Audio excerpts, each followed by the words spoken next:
This is the Outliers Edge podcast, where we champion the leaders who are shaping the next era of humanity by taking them to the edge of their comfort zone so that they can lead us to the edge of what's next. I'm your host, Niiamah Ashong. Let's do this. All right. Hey, y'all. Niiamah Ashong here, founder of Outliers Edge, where we champion the leaders who are shaping the next era of humanity. I got to talk to one such leader here today. His name is Stephen Mays. Stephen, it's great to be in space with you. Thanks for being one of those leaders. Thanks for being an outlier yourself. And thanks for just being back in connection here. It's great being here. Thank you. Yeah.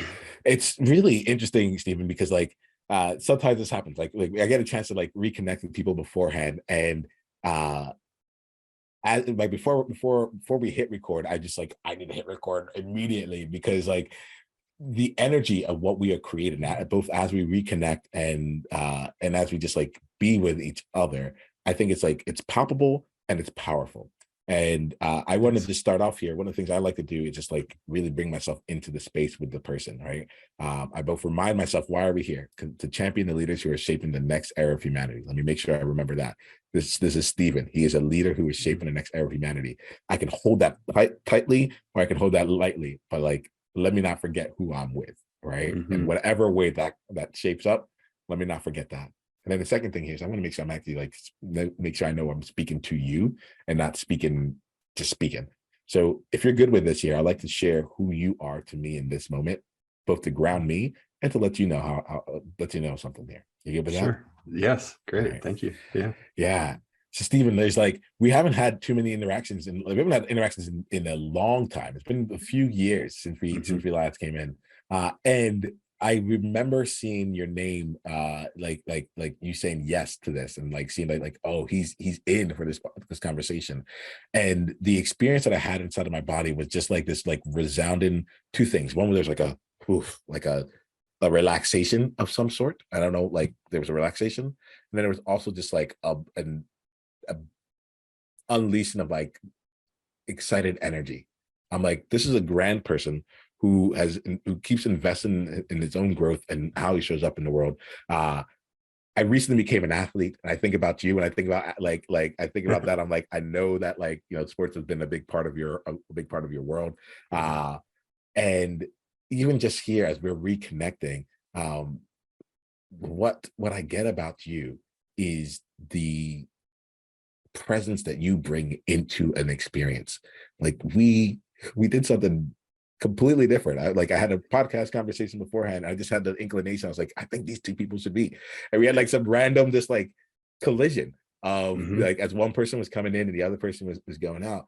We had that collision, and your presence would just being with that person, and then being with me afterwards as we're getting started. I was it is actually something that I want to just let you know. I feel it. It feels distinct, not unique, but distinct.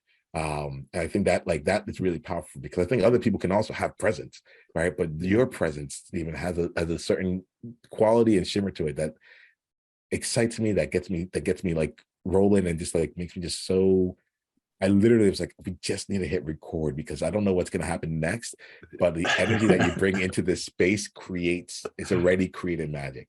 So I'm glad to be back in connection with you. I'm glad to be back in space with you. I think the world of you, and I'm really excited to play and experience and grow with whatever comes out of this conversation. Yeah. Well, Niiamah, I appreciate you, and I appreciate you opening this container in this space.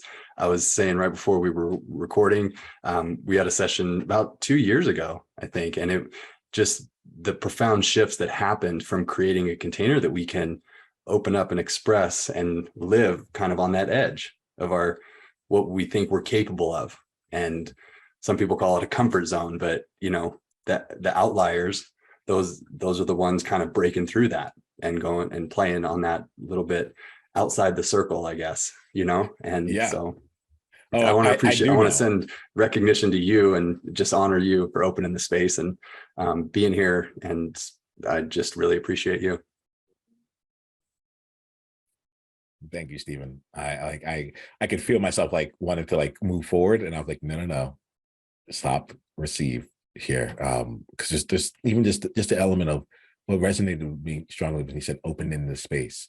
And, I think a lot of times I think about my own value or like what I'm doing in the world as from the lens of what I hear other people talk about, which is what are the results that you get? I want to bring value. How can they change and all that? Yeah. And when you said opening the space, you reminded me like, oh yeah, that's right. My thing is like, it's all about the opening of the space. It's about creating the space. From there, like anything can emerge, especially when you get people in here who are willing to like to make things with the spaces that have been created. But I'm getting goosebumps as we talk, because I'm like, it was just a really solid reminder that it's like, it isn't about the outcome. It isn't about anything other than like having created the space for something different to occur, for a different energy to be in, or for an energy that's there to be turned up or enjoyed or whatever it is. So I thank you, because that's and I really see from what you're doing is you're creating the sandbox. It's like you create the playground for now Mavericks and all these outliers, these leaders of tomorrow can come and create on top of the foundation that you've opened up and within the playground that you've opened. And that, that speaks. I was so excited when I got your invitation to do this, because I'm like, that's what I love. I love playing the game. I love being on the playground and creating. And so I just thank you for opening the space, for allowing us to do that. It's incredible. Yeah, I have to take this in here, because Stephen, I appreciate it, because you're reminding me of the things that I'm doing, but you're reminding me why. When you said sandbox, I was like, this is what I really feel right now. I'm like, he sees me. All right. And if I was gonna be like, I'm upfront about why this podcast and what it is. And to me, it's just a place of like, it's a place to be seen, celebrated, and valued, and what's really wonderful here is like, we're both in our expression of that.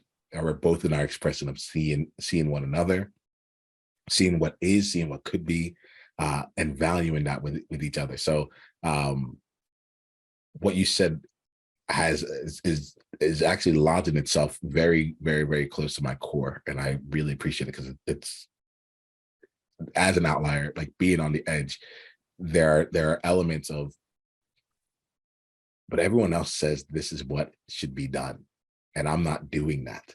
Or everyone else says this is what should be valued, and I don't really care about that.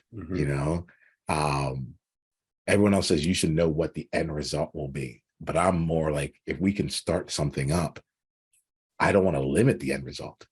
Let that be where it is. And so as we're even just here in this conversation, I'm actually I'm appreciative, because I said it's like going to like the core of me, like, oh yeah, you create sandboxes, and you like, and the thing about a sandbox is you can build a castle, then you can knock it down, like you can just sit in there, you can bring in toys, it's not nothing has to keep doing, but the thing is, invite people to the sandbox and let them play, and then they can go out in the world and do whatever they need to from there. So thanks. It's a reminder that I didn't realize that I needed.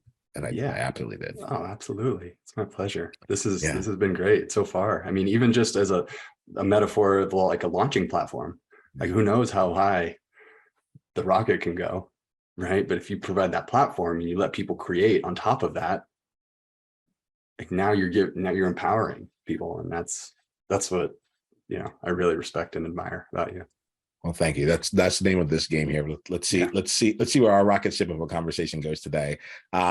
Stephen, so I brought you in based on how I see you. Why don't you share with us a little bit about like share with me really like who are you, and and essentially what do you want me to know about you right now as we enter into this conversation? Yeah. So presently I want to start with my intention of just wanting to make sure that I inspire and help encourage and I want to share, and empower.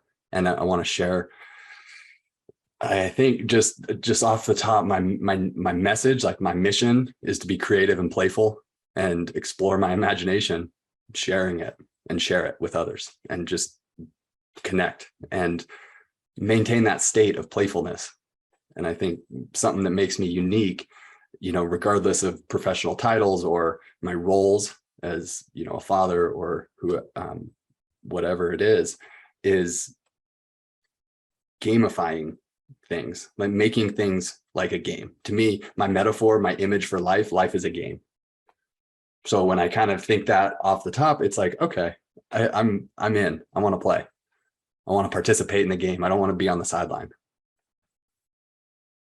So yeah, that's so cool, Stephen. Like it's it feels like really great timing to be in conversation with you. I love this element. I love this. Yeah, there's a guitar right here in the back corner in my room, and it's been there for a year because I've been in this room for a year.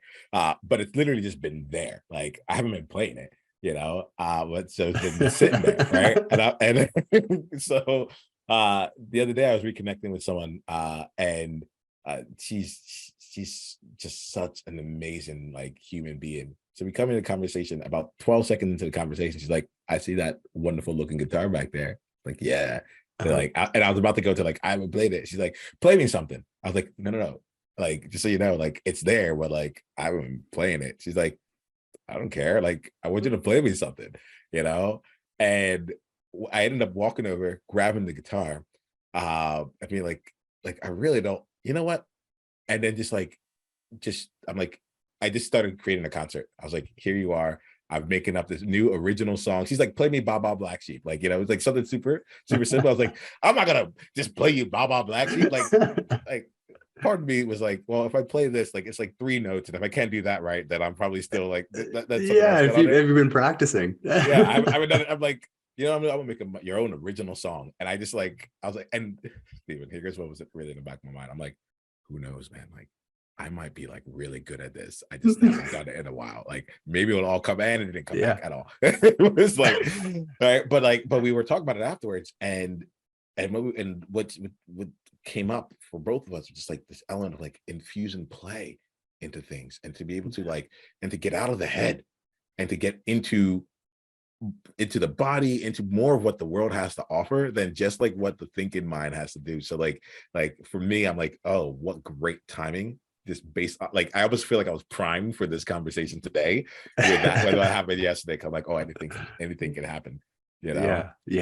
And really, I mean, that's where the fun and excitement lies, because anything can happen in a game. Why do they play the game? Whatever the game is, whatever, you can look at any game. Why do they play? Because anything can happen. They can bet, that people bet on sports all the time, and they can try to predict what happens, but they still play. Yeah. They don't just like determine the outcome based on who thinks is going to win, right? Because anything can happen. That's the whole point of playing. Oh, I love this here. I love this element here. I actually have I can feel a desire that I have, because I like, you talked about gamifying things, and I'm actually in the place right now of trying to gamify, like I like not trying to gamify, but like recognizing that I'm like, I need more games. Like that's how I look at things, right? Mm-hmm. So are you good? I'd love to bring in something that I'm working on. It's actually happening right now in real time. And I'd love to just play with potentially like, what are the games that we can play with it? What are some of the things that we can do with that there? And maybe even, and not maybe, like, as it feels right, like let us play the game too. Are you good with that? I love it. I'm game. All right, cool. Oh, I love that. So so here's the thing. Like right now, I realize that we're bringing in these monthly quests into the work that we do here with Outliers Edge, and the monthly quests are like, I love the word quest. I love like going on like the hero's journey. I love going on like that adventure, that voyage, that odyssey. And where this started from, I've done it in the past, but I keep coming back to it. So I know that we need to do it, because I can't leave it. It just keeps coming back, like every time I put it down, Mm-hmm. And in a client conversation, I was talking to a client, and just part of her like her homework, I was like, okay, take on Scary September.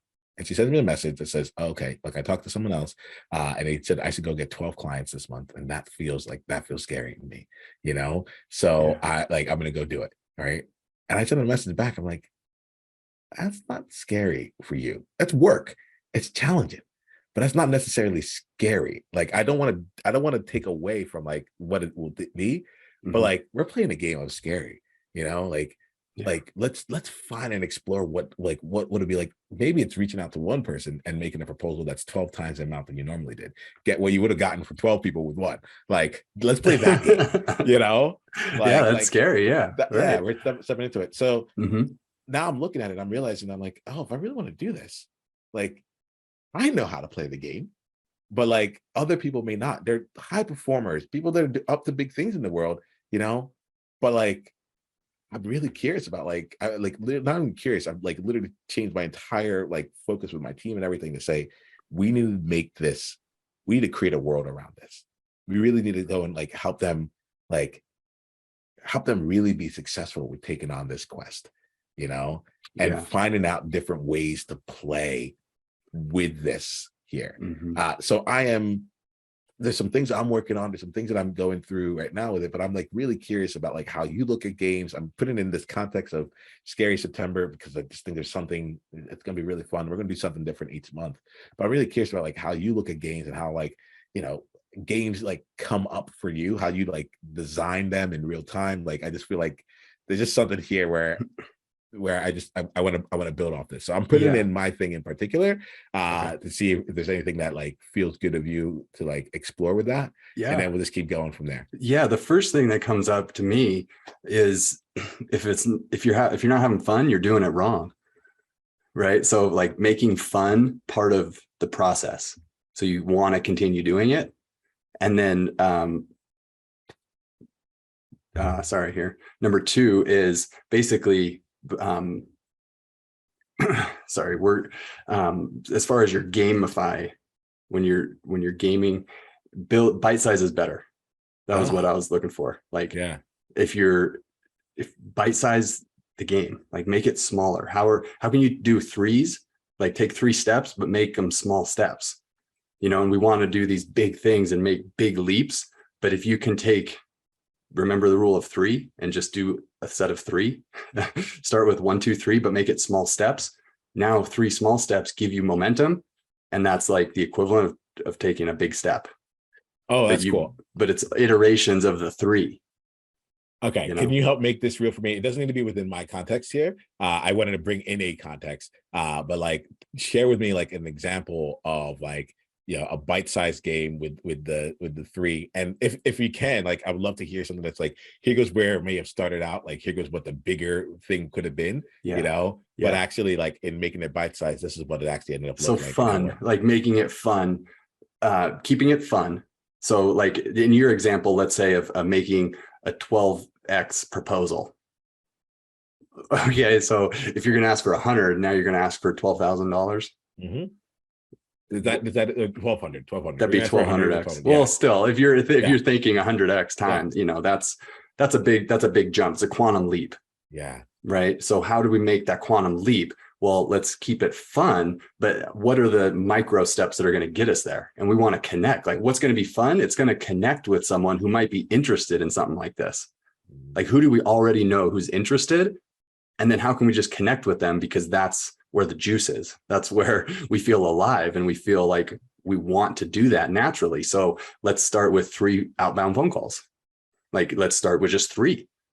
Because out of 3, maybe one of them you connect with, and now all of a sudden you want to do it again. You want to come up with 3 more people because there's one more that you connect with. So we're associating fun and positive to the game, but we know the vision, but we know we're not there today.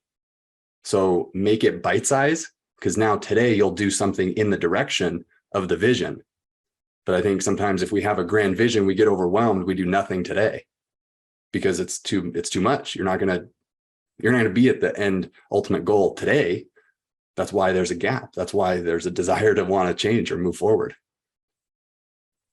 Yeah, Stephen, as you say this, I'm like, I'm really grateful because I'm like, I can actually see, I'm like, oh, okay. I can see both how to keep it more fun, right? And the elements of making like the smaller wins that actually build like really great habits. So like if it was like 3 outbound phone calls a day, you know, like, and that's it. That's so small. Like, how can you say no to that? How can you say, I can't do that because, like, how bad do you want it? If you don't really like, is it really that important if you can't do something that's bite-sized? Yeah. So you remove the element of like procrastination or doubt. And I love that too, because like I'm just playing this out here with you, right? But like part of what I think I'm hearing is like, you didn't say 3 outbound phone calls for a specific purpose of a specific thing. You said like all it is 3 outbound phone calls, so you can literally just pick up a phone book. I don't know if phone books literally exist anymore though. Yeah, So I mean, there might be more pain associated to that though, but like, who do you want to connect with? Who did you build this for? Like, who is the person you want to be in communication with? Because you look forward to talking to them. So I love this element too, because like there's you talked about it a little bit earlier where you said like, in my mind it's like who do you want to play with, right? Mm-hmm. So it's like, all right, you're playing this game, who do you want to play with? And in my I just started thinking about like, if you go to like an office building, like I'm thinking about a young kid, and I'm like, well, if I want to find the people who I can play with, if I go to the playground, chances are like people there want to play. They're there in a play mode, Yeah. So yeah, what comes up for you? And play is natural, play is like a natural thing that happens. So the best way that I found it is interrupt your own pattern. Like, because none of us we talked a little bit of it with your name and the identity, but I don't think we are who we think we are. I think it's just a pattern we get caught up into, and then we identify with the pattern, but it's not actually us. So to interrupt your pattern, like stealing the ball in basketball, like you interrupt the guy's pattern. That's a way to invoke play, is interrupt yourself, like interrupt the thing that's not keeping fun away. All right, so I'm hearing interrupt yourself. Let's do like give me an example of this here. Like the other thing, so I'll give you, so as far as like for me, like when I thought about, okay, how can I start building a biohacking brand? Right, because that's what I'm, backyard biohacker, and I thought, how do I build this brand? How do I, message myself or position in a way where I'm a guide on the story, but keeping it fun for me, like starting with creative ideas. So I have the vision of where I want to see it in the future, but again, starting with bite size.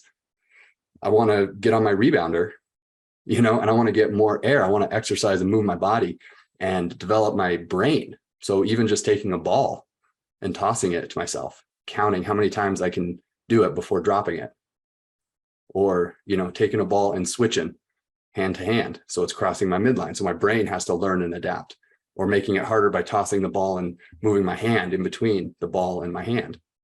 So and then getting to a certain number before, and every time you drop the ball, it's actually a positive thing. It's positive reinforcement for your brain, because most of the time we're associated negatively to failure, but every time you drop the ball, your brain learns and it understands, and it becomes more aware of it. It forms a new neural pathway, new neural connection. So for me, it's like, how can I do 3 things that are going to help my brain learn, keep me changing, because that adaptability and the changeability, I feel like, is a great tool to how do we stay in the game, is just change, be different, adapt as the market or the game adapts. And then, keep it fun. So we associate moving forward to failure rather than pain to failure. Because that's the hard thing for me is like losing the game. I have a tremendous avoidance of wanting to lose the game, and I want to win the game. So, but keeping it fun, keeping it bite size, and then, going for the goal. Yeah. All right. So like, there's a lot in here that like that I want to keep unpacking. But it's like we can do a lot, like that. So that's not a problem. Yeah. What I want to keep unpacking here is there's certain things that come up. I'm like, oh, okay, there goes another quality of a game. Oh, that makes sense. So one of the things you talked about was like, with the biohacking brand, you brought up the example of like actually like taking on some certain exercises, right? Mm-hmm. And make a quick connection for me real quick here, because I realize that I'm living in a bit of an assumption right now. Like when you're playing, like when you're playing with the ball and you're tossing, let's say, from one hand to the other, right? How does that, like, when you bring up that example, is that like an example of biohacking, or is that an example of like, hey, this is actually what I do to like help me be like prepped, or like come up with new ideas within the business itself? Well, it's a game. It's keeping your brain adaptable and changing. You want, there's even, you can do it above your head against the wall, and it's all part of playing a game. You're challenging yourself to go. Like, if you can only do it 3 times on your first one, do it 10 times, do 10 iterations of it. And on the 10th iteration, you'll probably catch it 7 or 8 or 9 or 10 times in a row. And it's how adaptable can we be? Because it's a small little metaphor, but if you can do it with the ball, you can do it with your business, you can do it with calling, you can do it with leads, enrollment, like all of it. I love that. I love that. I also picked up like this element of like setting a certain number, and so like there's an element of like tracking that's involved here, but that doesn't feel like it, right? It's like, okay, last time I did it, I got 10, like how far could I go this time around? Mm-hmm. And that actually, like, I could feel the difference in me, like in that activity, like, just like, so here's something you should know. When we first, like, I recently became an athlete. So the last time we talked, I was not an athlete. And now I am. And it was a choice. Like one day I realized, like, wait a minute, I could be an athlete. Even in my mid-30s, I can become an athlete now. And so I found a sport. I thought it was going to be rugby. And then I saw like people like even low contact rugby was like, I was like, too much contact. And then like, I was like, I'm gonna do like flag or touch rugby. And I'm like, but I'm just like a big guy. Like there's no specific things. Like I'm not fast and I'm a big target. I feel like if the goal is to touch someone, like I'm pretty easy here. But I found this thing called beach handball. And it's like in Europe they and other countries they play handball indoors a lot, and it's a really fun game. I'm finding myself playing beach handball now, and just thinking about like what's happening as I'm playing that game is like I'm learning more and more about myself, right? I'm learning more about like what I'm capable of, and the level of presence that happens, like level of presence that takes place for me. And there's one other thing I'm going to put in here right now, and then we'll just see where the conversation goes with it. But the other thing that came up, and it just happened a few weeks ago, was I was in the gym with my trainer, like going through a workout, and workouts have become more fun for me because now we're training towards something. I hated going to the gym. And now I'm like, now we're working with my trainer, and he's like, okay, like we're doing this exercise because you're going to need this motion when it comes to playing beach handball better. And by the way, you're going to do this motion. Let's say I'm moving my hands forward in front of me. We're going to play that in the game. You're going to do that. So we're going to do something that is completely counterintuitive to me. He's like, we're going to now work in the gym on the opposite movement, so that like you can like recover well. And it's like, how great of a recoverer can you be? You can do that. Like, and I'm like, what? I didn't even think that was a way you could go about this. Right. Yeah. We have a whole framework and a whole like 5 pillars of that, and recovery is one of the 5 main pillars on recovery. But I mean that's but it also, I think it leads into standards, right? Because if you're playing a game, like this kind of touches on what you were saying about tracking. Like, how do you keep score of the game? What's the like what's the markers that show who's winning and losing? Like, what's the language of it? So I think for me, just in life generally, language and words, because each sport has its own language as well. Yeah. Okay. I want to talk to you a little bit more about the language here. I'm also just really attuned to like a gift that you have, which is like to be able to translate games into its applications, right? So as we're talking, I'm like, oh yeah. When someone comes to me and is like, what's your KPI? I'm like, oh crap, I have to like really come out and like state this here. But like, if it was in a game format, it just doesn't. We can have the same outcome, but the way that we approach it just feels completely different. Right. It feels completely different. And I think at the end of the day, like I would love to have the outcome, I love that. and I would love to enjoy the journey. And like this offers both of those things. Yeah, right. Exactly. It's like have your cake and eat it too. Have it now. Like, and I think Rich says this a lot, is a goal is a place to come from. Yes. So the vision, the energy of the vision, living that now is how you create that in the future. It's almost to the point of a delusion where you're like contradicting the current circumstance. But when we see that the current circumstance was a result of the past, that our state presently now is what's creating the future. So the state now is all that really matters. So if we can engage our nervous system in fun, in creativity and playfulness in the present moment, we're literally already there. We don't have anything else to do.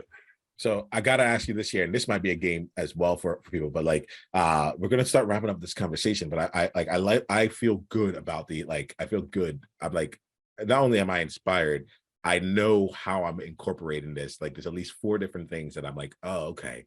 Like I know I can go in with the next client that I'm with, or like even the scary September, or the whole like these monthly quests. I'm like, you're gonna see yourself in this in different ways, right? And like I'm like, oh, I gotta make it more fun, and I have a few ways to do it, right? I'm already on the game as a way of transformation, a way of getting results as a like I'm already on that train. Like as soon as you said like, oh, I'm playing this game, can you help me with it? You know, I'm like someone else thinks about games, I can talk to them. Otherwise I'm just sitting alone making up this stuff, right? So it's been really helpful just like hearing you and like your deep expertise on like how you can get real things done while playing. And Thank you.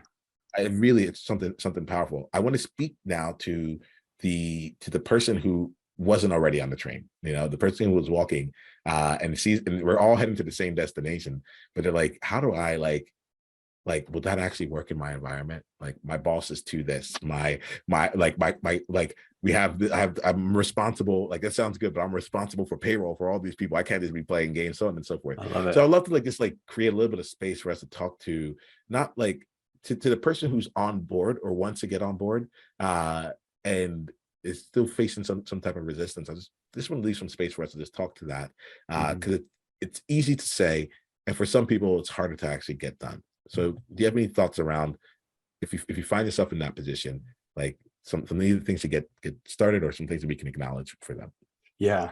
And I think the noticing, the feeling, like the emotional state, the feeling, the state of mind, what does it feel like? Is it heavy? You know, a lot of times like payroll, responsibility, bosses, work, those words energetically, they feel heavy. There's an attachment we have. It creates an image. When I say work, what's your work? What's your job?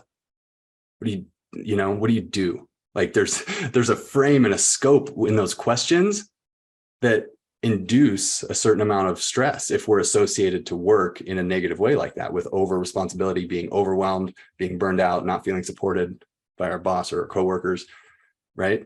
That is an association that you have to that. If I say, how's your work?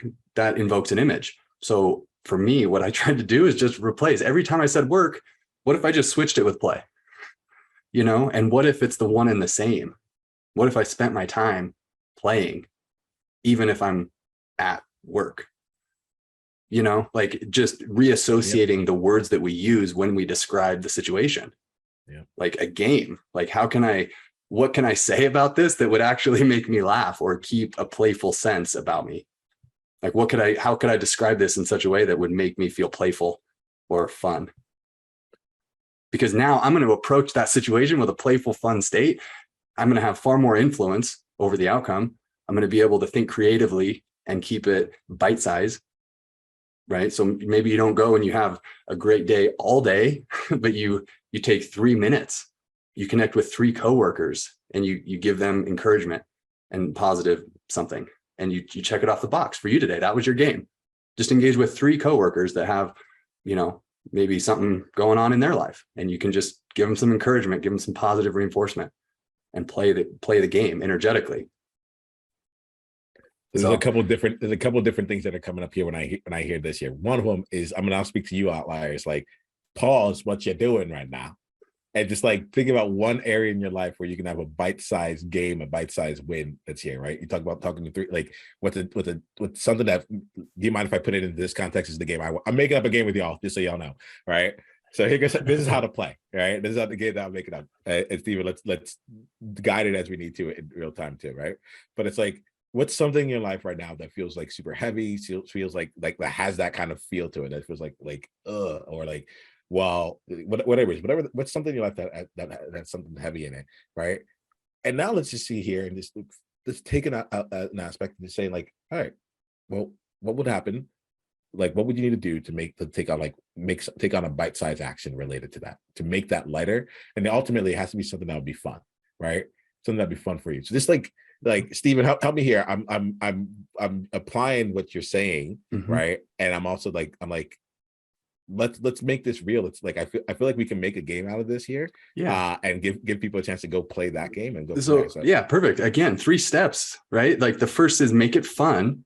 Invoke the state of fun first. Make a decision that you're going to have fun. Like that's cute. So you don't, it's not it's fun from the onset. You say, I choose to make this fun, and so thus it is fun, and then the making of the fun continues on afterwards. Yeah, if you're not having fun, you're doing it wrong. That's the first thing. And then next is bite size. So you want to do something easy that you can easily do, say yes to, and not avoid the action because it's too much. Right. And then number 3 are have the standards and metrics. What are the metrics? What are you measuring wins and losses by? Like, what are you measuring it by? What are your standards or metrics? And that's it. That's 3. That's the 3 steps. So just gamifying it that way, keeping it and reiterating it.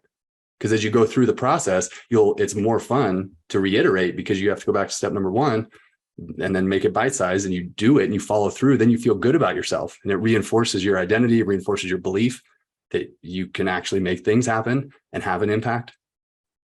And then you measure it. So you're checking the box and saying, okay, good. Like I won. And then 3 days like that, you'll build momentum. 3 things, 3 different days. You have momentum now. And now, I mean, you feel like you can start taking bigger and bigger bites. I love this here because it's like you said something that struck me really early in the conversation. Where you're like if we break it down into 3 and do 3 bite-sized wins, that's gonna be a big. That's gonna build momentum, and that's gonna be a big step.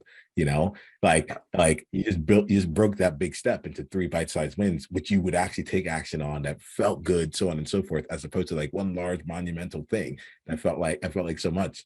And when you say this last thing about like you can take on bigger bites later on, like what comes for me is I'm learning this as I become an athlete, but it's like your muscles become stronger. So like right now I have to put a lot of effort to jump a little bit, like I put a lot of effort to get very low off the ground, but as I keep jumping, my muscles get stronger and stronger. And then so eventually that same amount of effort will by its nature result in a higher jump, so it doesn't it doesn't mean that your bite has to get any bigger, but you might just be able to chew in 1 bite, as opposed to 2 or 3 now. Am I getting some of that more efficient? It's synergy, right? Because you get better the more you do it.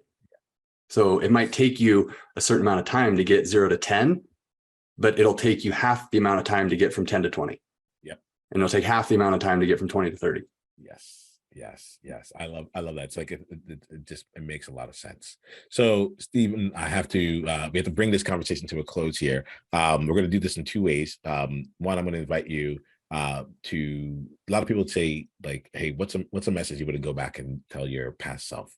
I haven't really been interested in that question. I like to be like here in the present and looking ahead. So here's my question for you.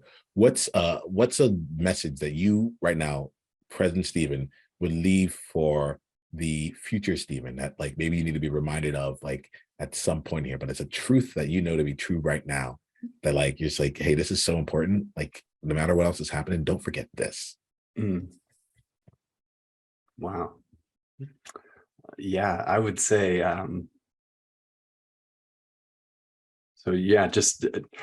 love that question. That's really interesting. The question of I would pose is look at your patterns and just make sure you're not staying down. If you trip in part of the pattern, you can just get back up. I know for me, I have it was revealed yesterday, we were creating content and I get a little vulnerable. It's a little vulnerable for me to come on and start and do something like that. And in the past, I had a sabotage that would just scrap the whole project because I felt too vulnerable to continue sharing. And I think that's been a major sabotage in my past, where in the future, I would just encourage myself to look at my patterns and say, hey, let's be a little bit kinder. Let's be a little bit less critical of yourself. Let's be a little more encouraging, and just help yourself along. And part of that is the bite size that we talked about, but also just being a little bit more encouraging and a little less critical. We'll let that leave it. It's like a time capsule, right? Come back to this, Yeah, that's amazing. I love that. Yeah. All right. So then that last thing here is just like, let us know for people who want to continue the conversation and more like to deepen their experience with you. Where can they go to do that? So the Backyard Biohacker, that's where I'm at on all the social platforms. And there's a link tree in my Instagram or on Facebook, but it takes you to my website, backyardbiohacker.com. That's awesome. Thank you so much, Stephen, thank you for bringing your energy. Thank you for making this feel like a game. Like I took away a lot, and there's real things happening for me in real time. So thanks for playing the game that you play. Like that's it's just super important. I just really want to make sure I'm saying that. Like it's super important that you're out there doing what you're doing. So just thank you. Niiamah, thank you for opening this space, allowing us to play on your playground. This has been great. Absolutely. I'll talk to you soon. We're just getting started. Take 10 seconds to think about your greatest insight from today's conversation. And if you're ready to go and bring this to a deeper, more applicable level for you, come and join us in an upcoming masterclass. Go to outliersedge.com/masterclass to be coached live and to bring your aspirations, your goals, and your challenges and have them handled in real time. This is high flame, high impact, high transformation. Go to outliersedge.com/masterclass and come experience your next level of leadership.